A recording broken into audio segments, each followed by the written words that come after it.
The return of my Coin Lady channel brings me much joy. The XRP community has been complaining about the SEC for a long time about how terrible of an agency it is, but the worst error they made was technically targeting them too. Because guess what we witnessed after that? We saw the SEC take hit after hit, and now the SEC's reputation and overall strength are deteriorating.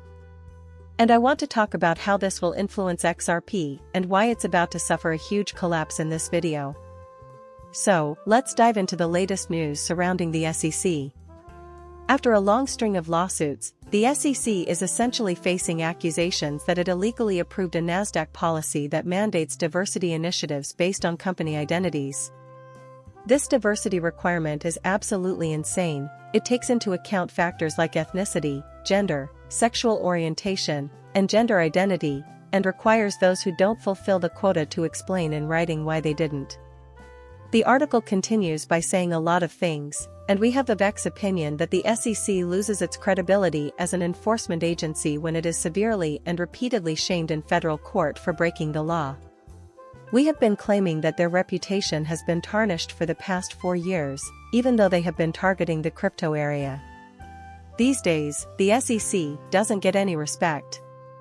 They claim to defend individuals, but they have done a terrible job of really protecting them. Hey, our goal is to safeguard investors. They were nowhere to be found when FTX collapsed.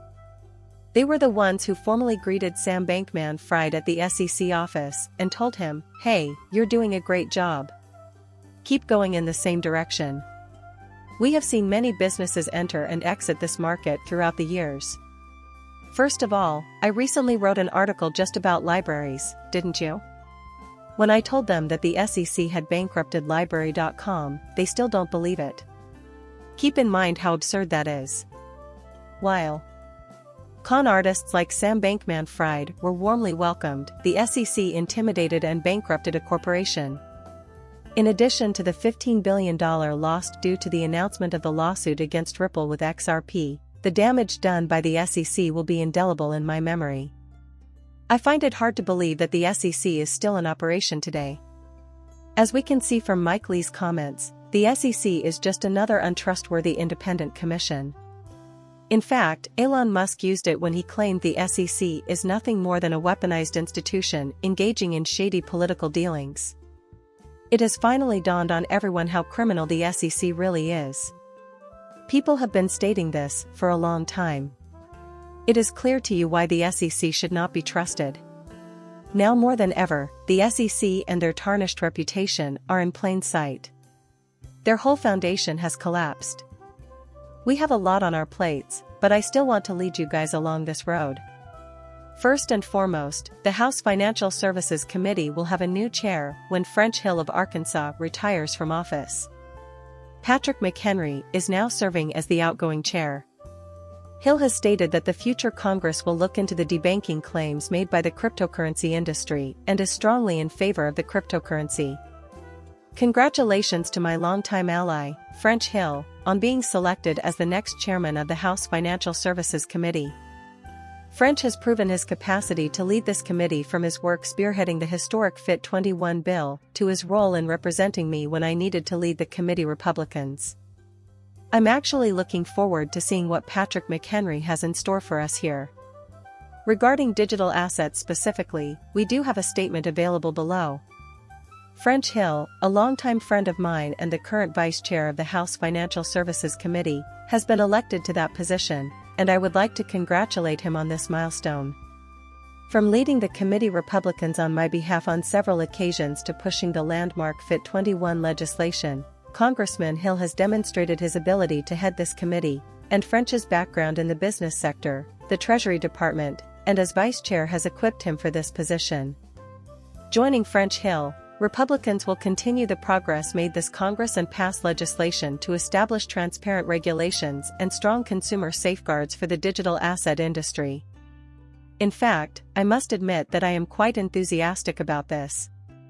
There has been a lot of speculation regarding Trump's administration, and that's why I feel compelled to bring this to light.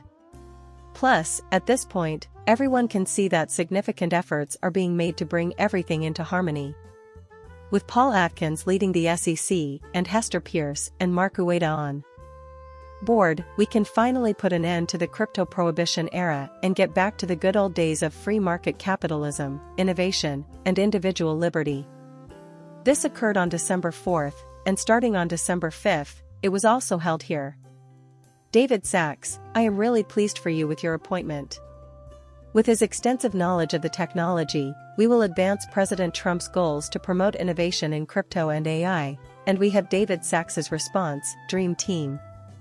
This is due to the fact that these are people with extensive networks. Everything going on in the area is known to them. Also, I think a major change is going to happen in this area very soon. You may recall that Ripple was among the select few companies brought up in the discussion about potential membership on the crypto advisory group that will be appointed by President-elect Trump. I think a lot of this is going to alter the general trajectory for digital assets in the US and around the world, so I'm really anticipating what 2025 brings. You may be asking, where does XRP fit into this whole thing? Here we have Johnny Deaton's post, which follows his appearance on 60 Minutes and covers a lot of ground, including his battles with the SEC. Remember that Brad Garlinghouse was personally sued, and the launch of Ripple's new stable coin, which has many supporters and detractors. With Hester Pierce, Mark Ueda, and Paul Atkins as commissioners, they have the power to fire, therefore the CEO of Ripple has to be in the running for Crypto CEO of the Year. 2025 might be the most successful year for Ripple ever. With a new pro-crypto administration and genuine bipartisan support for smart, tailored crypto regulations, the SEC should do what even one of crypto's harshest critics, John Reed Stark, has said, that I assume Ripple would also dismiss its cross-appeal. So, with regulatory clarity in the US and the removal of the cloud of an SEC appeal, it would be true blue skies for Ripple. Pun intended for you legal nerds who get it. Given that 95% of its business has been outside the US, Ripple has done rather well over the last 4 years. With no appeals and an administration that is supportive of cryptocurrency, it's a go-ahead in the world's largest and most consequential market. Considering that Ripple was valued at $11 billion in January 2024, when news broke that the business was repurchasing 285 million shares, one could wonder if Ripple's CEO has clairvoyance. Since the elections appeal and Ripple's poker-related strategies were both up in the air, some thought the stock buyback was a daring decision.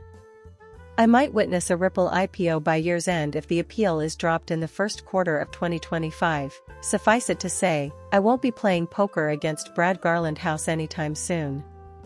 Quarter 1 of 2026 is definitely doable. As always, I appreciate you taking the time to view my video. Bye for now, and please subscribe and like my channel.